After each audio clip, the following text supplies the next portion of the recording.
CBI नि case जायखौ जोङो सुप्रिम कोर्टआव बे सिगाङाव होनाय भिडिअ इन्ट्रोखौ नोंथांमोना नुनानै निश्चय बुजिखादों दिनै जोंहा नैबे एक्शन बिनि मानगोनां मेलेमजिबि सुबुङा मा बाथ्रा बुंदों मैया जिथुनाखि गोबां मानसिफ्रानो ससियेल मिडियानि गेजेरजों गोबाङैनो फोसावदों बा बुंदों नङा होमबा जायनि जाहोनाव आंबो भिडिअ होदों जिथुनाखि सेसन कर्टनिफ्राय जोंहा रन्जन दैमारि सारनि केसखौ गैला होननानै बा जोब्बाय होननानै फोसावदों नैबेनि सायाव नैबे बिथाङा बा नैबे मेलेमजिबि सुबुङा बिथाङाबोथ' सासे एनडिबिनिनो सोद्रोमा बिथाङाबोथ' सासे एनडिबिनिनो सुबुं बिथाङाबोथ' सासे जिथुनाखि दायो एक्स एनडिबि दानानै दोननाय बे एक्स एनडिबि आफादनिनो बिथाङाबो सासे बोसोनगिरि हिसाबै नैबे बाथ्राखौ दिनै ससियेल मिडियानि गेजेरजों फोसावदों आरो मोनबेसे केसा जोबनानै थांखो आरो मोनबेसे केस दंबावो नैबेनि सायाव गुवारै बिथाङा बेखेवनानै होदों दा बे भिडिअखौ होनायनि सिगां आङो माखासे भिडिअ होनो सानदों बे भिडिअआनो जाहैबाय जोंहा कास्टम बसुमतारी बिथाङा माखासे बिजाबखौ लानानै माखासे बोसोनखौ फरायनानै खोन्थादों एबा दिन्थिदों मोनसे समाव जोंहा बर'नि टाइगार दंमोन बे टाइगारा सोर आरो दिनै बै समाव बे बिजाबखौ सोर लिरनानै गालांदोंमोन आरो सोर ट्रान्सलेट खालामा बा दानस्लाया नैबेखौ नोंथांमोना भिडिअखौ फुल नायबानो निश्चय बुजि मोनगोन आरो लोगोसे बिनि गेजेरावनो आं फंनैसो बाथ्रा बुंनो सानो जिथुनाखि जोंहा गाबोन 29 नभेम्बराव हाइकर्टआव रन्जन दैमारि सारनि अर्थात डिआर नाब्ला सारनि मोनसे हियारिं दङ बे हियारिंआव बयखौबो माने बाहागो लानो थाखाय खावलायदों लोगोसे बे हियारिंनि मुङै बा रन्जन दैमारि सारमोनहा लोगोसे बेजों खेसालियाव जोबजाफानाय माखासे एनडिबिनि सोद्रोमाफोर लिडार केडारफोर दङ बै बिथांमोनाबो फासिनानै दङ बै बिथांमोननि थाखाय दिनै बेलासिनि 4 बाजिनिफ्राय जायखि धोरोमाव थाया मानो नोंथांमोना आगरबाथिजों इसोरखौ गाबज्रियो बा आगरबाथि फोजोंनानै गाबज्रिनायजों लोगोसे बा सोरबाया केन्डेल जलायनानै केन्डेल सावनानै इसोरखौ सिबिनो सानोब्ला बिथांमोना बे केन्डेलखौ सावनानै जिखुनु जारजि धर्म जायखि जेरावखि थाया मानो धोरोम होननानै जों धोरोमखौ लानानै मुगैया सुगैया जासे खालामनायनि गेजेरजों जोङो बर' हिसाबै रन्जन दैमारिनि सारनि थाखाय दा मोनाबिलिनि 4टा बाजिनिफ्राय जों बयखौबो अर्थात बर' माहारिफोरखौनो रन्जन दैमारि बा एक्स एनडिबिनि मुङै मानो होनना बुङोब्ला बिथांमोनाबोथ' मोनसे समाव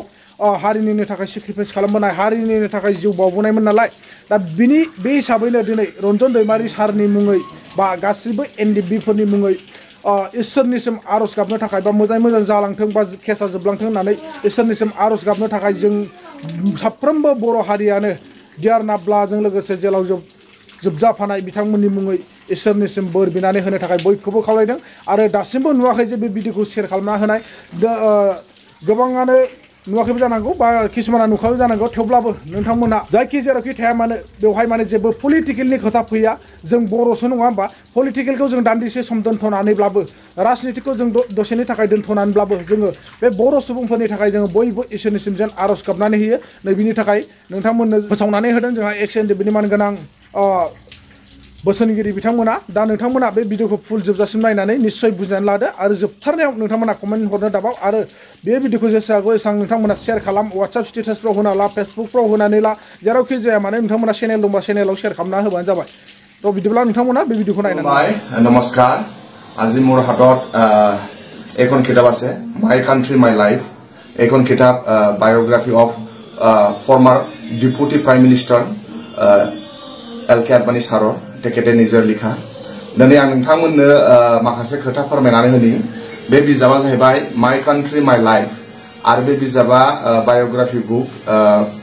फर्मार deputy prime minister of India L K. Advani सारनि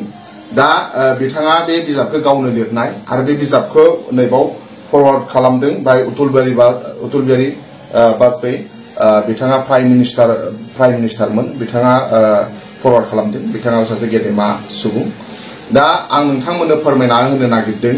बे बिजाबा माय कान्ट्रि माय लाइफ बायोग्राफि बिजाब आरो बे बिजाबखौ एल.के. आदबानी सार बिथाङा गावनो लिरलांनाय दा जोंनो जोबोद गोग्गाथाव बाथ्राया जाहैबाय बिथांनि बायोग्राफि बिजाबाव जोंनि सासे गेदेमा सुबुंनि नाम दङ आरो सोर गेदेमा सुबुंनि नाम दङ आं नोंथांमोननो फोरमायना होनो सानदों মই আজি আপোনালোকক মই জনাম যে এইখন কিতাপ মাই কান্ট্ৰি মাই লাইফ এইখন কিতাবত আমাৰ এজন নেতা তেখেতৰ নাম ইয়াত আছে আৰু তেখেতৰ বিষয়ে কি লিখিছে এইটো মই আপোনালোকক মই আজি জনাম तो मैं दिनै नोंथांमोनखौ आं फोरमायनो सानदों नैबे बिजाबा जाहैबाय नैबाव लिरदों how peace was effected with Bodo Tiger नोंथांमोना बडो टाइगर होननायाव मिथिखाबाय आपनालोके गम पाइसे बडो टाइगर कोआलोके आपनालोके गम पाइसे जे এই কিতাবত লিখিছে যে এলকে আদবানী সারে যে how piece was affected with Bodo tiger সকলৰ লগত কেনেকে আলোচনা হৈছিল আৰু কেনেকৈ বিলটি লগত কেনেকে আলোচনা হৈছে আৰু কেনেকে বিটিএডি গঠন কৰা হল ইয়াৰ বিষয়ে ইয়াত আলোচনা কৰিছে যে आं नोंथांमोननो फोरमायनानै जोबोद गोजोननाय मोनदों जे बडो टाइगार्सफोरजों बोरै सावरायनाया जादों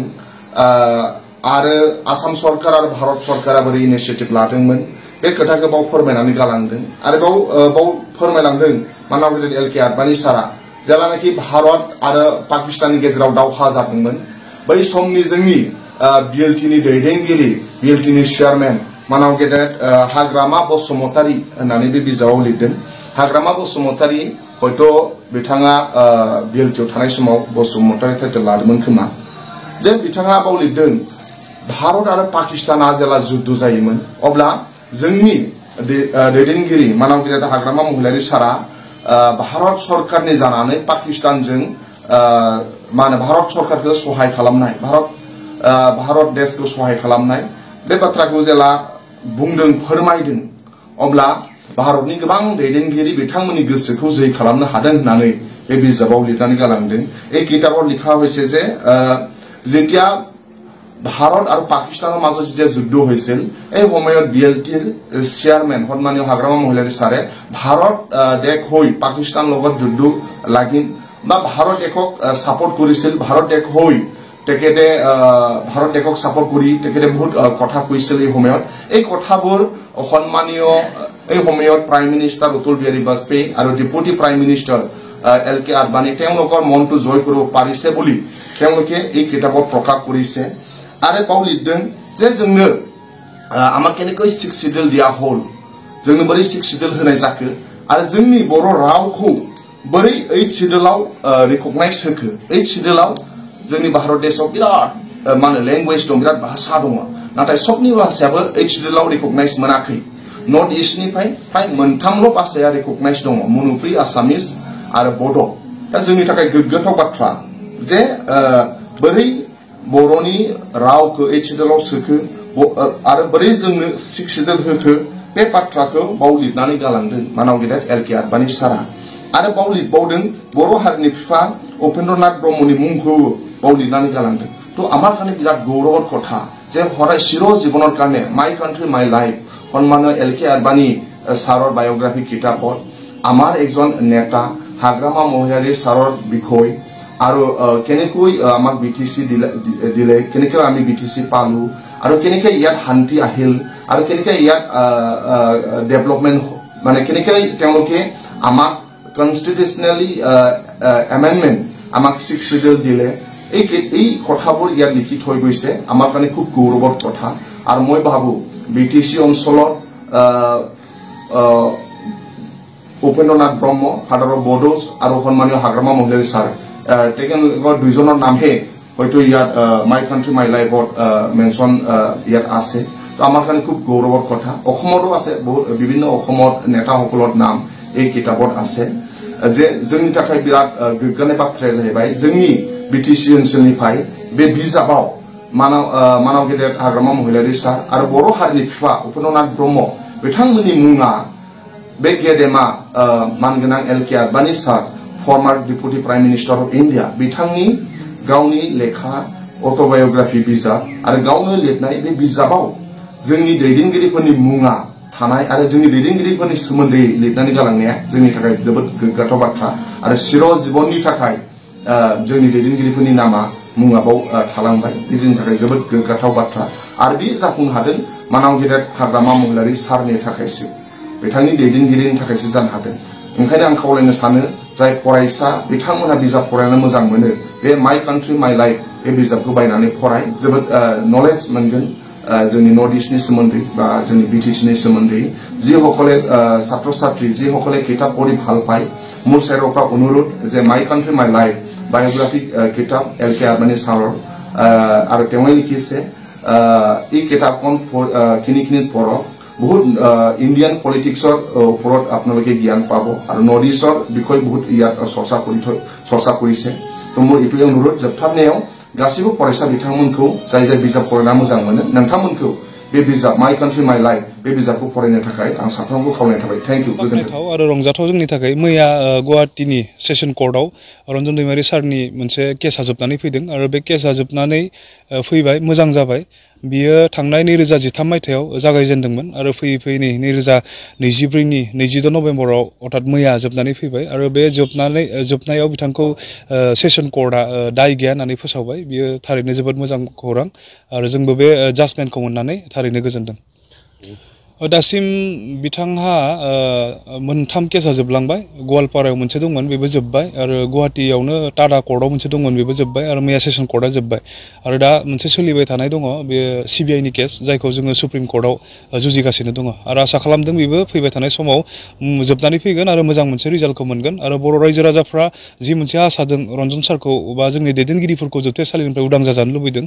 बे आसाखौ हारिया मोनफुंगोन होननानै जोङो नेनानै दङ उदां अख्राङाव फैनायखौ नेगासिनो दङ थारैनो बियो खम समनि गेजेरावनो जागोन नामा रायजो राजाफ्रा दिनै बिथांजों लोगोसे जोंनि जेसेबांखिनि दैदेनगिरिफोर दङ बा लोगोफोर दङ गासैखौबो उदां अख्राङाव फैनायखौ लुबैदों जायफ्रा एनडिपि महरै जोबथेसालियाव दङ बिथांमोनखौ गजानायखौ लुबैदों आरो जोङो बिथांमोनखौ बरननो बा उदां अख्राङाव लाबोनो थाखाय जों जिबायदि खामानि मावबाय थादों बे जोंनि मावनायनि बेलायाव जोंहा मोनसे कनफिडेन्स फैदों दिनैनि थारिखआव थ' जोंखौ सहाय खालामग्राफ्रा जिबायदि गोसो गोथारै सहाय खालामदों आं दिनै मुं लाथ'नो हास्थायाखै खारन आं समाया दिनै बिथांमोननि मुं लानो जेब्ला जोंनि दैदेनगिरिफ्रा गबोगोन अब्ला बिथांमोना खुद गावनि खुगाजोंनो जायफ्रा जोंखौ सहाय खालामदों बिथांमोनखौ सनमान होगोन बिथांमोननि मुं लागोन थ' बेयावहाय आं बुंनो हास्थायदों थाबैनो बिथांमोनखौ जोङो मोनगोन होननानै आसा खालामनानै दङ